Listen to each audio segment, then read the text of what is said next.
Hi అండి. ఈరోజైతే మా ఇంట్లో మునగాకు రోటి పచ్చడి.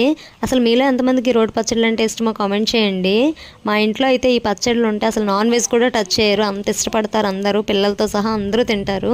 ఇంకా మా అత్తయ్య అయితే ఇందులో ఫేమస్ అనే చెప్పొచ్చు. ఈ రోటి పచ్చడిలో మా అత్తయ్య తర్వాత ఎవరైనా చాలా బాగా చేస్తారు. ఇంకా మాకైతే అసలు అంత పేషెన్స్ ఉండదు, మేమైతే మిక్సీలో వేసేస్తాం. ఇంక ఈ పచ్చడి విషయానికి వస్తే మునగాకుని మాకైతే చెట్లు ఉన్నాయి కాబట్టి అప్పుడే కోసుకున్నాం. మునగాకుని ఇలా కోసుకుని తెచ్చుకున్న తర్వాత దాన్ని సపరేట్ చేసుకుని ఆకులన్నీ నీట్గా కడిగి పెట్టుకుని పచ్చివాసన లేకుండా వేపుకోవాలి. దాని తర్వాత టమాటా పచ్చిమిర్చి కూడా వేయించేసుకోవాలి. వేయించుకున్న తర్వాత నూరుకోవటమే రోట్లో. ఫస్ట్ టమాటా పచ్చిమిర్చి వేసి కొంచెం కల్లుప్పు వేసేసి రోట్లో రుబ్బేసుకోవాలి.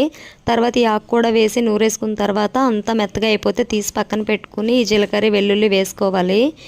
ఆ జీలకర్ర వెల్లుల్లి అనేది మస్ట్ అండ్ షుడ్గా వేయాలి. ఆ ఫ్లేవర్ ఉంటేనే అసలు పచ్చడి నెక్స్ట్ లెవెల్ అని చెప్పొచ్చు.